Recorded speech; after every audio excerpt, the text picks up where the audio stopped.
ગેરકાયદેસર દબાણો તોડી નાખો, ડિમોલિશન કરી દો. વરાછાની સમસ્યાઓને સોલ્વ કરવા મેયર કમિશનર મેદાનમાં ઉતર્યા. લાલધૂમ થઈને અધિકારીઓને ખખડાવ્યા. સુરતના સૌથી વધુ ટ્રાફિકગ્રસ્ત વરાછા રોડ પર વર્ષોથી ચાલી આવતા ગેરકાયદે દબાણો અને અનિયમિત પાર્કિંગની સમસ્યા આખરે ઉકેલવા તરફ વળી છે. ધારાસભ્ય કુમાર કાનાણીના પત્ર બાદ મેયર દક્ષેશ માવાણી અને પોલીસ કમિશનર અનુપમસિંહ ગહેલોતે આજે વ્યક્તિગત રીતે મેદાનમાં ઉતરીને સ્થળની મુલાકાત લીધી. ગુસ્સે ભરાયેલા મેયરે અધિકારીઓને સ્પષ્ટ આદેશ આપ્યો કે જ્યાં પરમિશન નથી ત્યાં તોડી નાખો, ડિમોલિશન કરી નાખો. હવે કોઈ દયા નહીં.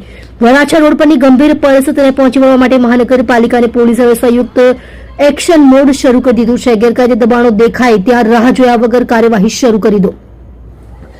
વરાછા રોડ પરની ગંભીર ટ્રાફિકની સ્થિતિ અને દબાણો જોઈને મેયર દક્ષેશ માવાણી અધિકારીઓ પ્રત્યે નારાજગી વ્યક્ત કરી હતી અને લાલધૂમ થયા હતા. તેમણે સ્પષ્ટપણે કહ્યું હતું કે વરાછામાં ટ્રાફિકનો પ્રોબ્લેમ વધારે છે. ગેરકાયદે હોય તો કાઢી નાખો, જ્યાં પરમિશન નહીં હોય ત્યાં ડિમોલિશન કરી નાખો. હું ચોખ્ખી જ વાત કરું છું, આ તોડી નાખો. મેયરે જણાવ્યું હતું કે જ્યાં પણ ગેરકાયદે દબાણો દેખાય ત્યાં કોઈ પણ વિલંબ વગર કાર્યવાહી થવી જોઈએ. ટ્રાફિકની નડતર બાંધકામ છે તેને તોડી નાખો, આખું ડિમોલિશન કરી દો. મેયરે ટ્રાફિક ડીસીપી પન્ના મોમૈયા સાથે ખાસ વાતચીત કરી હતી અને કડક સૂચના આપી હતી. તેમણે કહ્યું કે જેટલા પણ ટ્રાફિકને નડતર રૂપ બાંધકામ છે તેને તોડી નાખો, આખું ડિમોલિશન કરી દો. આ બધું જ પ્રાયોરિટીમાં લેજો. જેનું પરમિશન નથી તેને તોડી નાખો, સાફ કરી નાખો, ડિમોલિશન કરી નાખો. આ આદેશો સ્પષ્ટ સંકેત આપે છે કે હવે વરાછા વિસ્તારમાં ગેરકાયદેસર બાંધકામો અને દબાણો સામે કોઈ દયા રાખવામાં આવશે નહીં.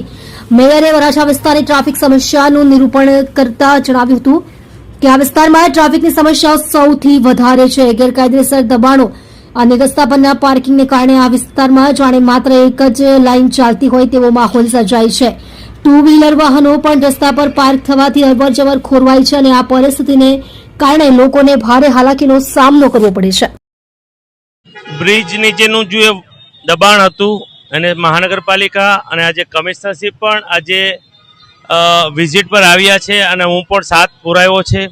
કાયમી આનું નિરાકરણ કરવા અમે જઈ રહ્યા છે. સુરત મહાનગરપાલિકા અને સુરત પોલીસના સંયુક્ત ઉપક્રમે આ દબાણ ફરી નહીં થાય તેની નિગરાની પણ રખાશે.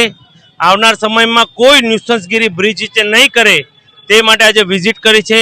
અને આવનાર સમયમાં બ્રિજની નીચે સુરત મહાનગરપાલિકાનું તંત્ર અને સુરત પોલીસ અવારનવાર એની નિગરાની પણ રાખશે.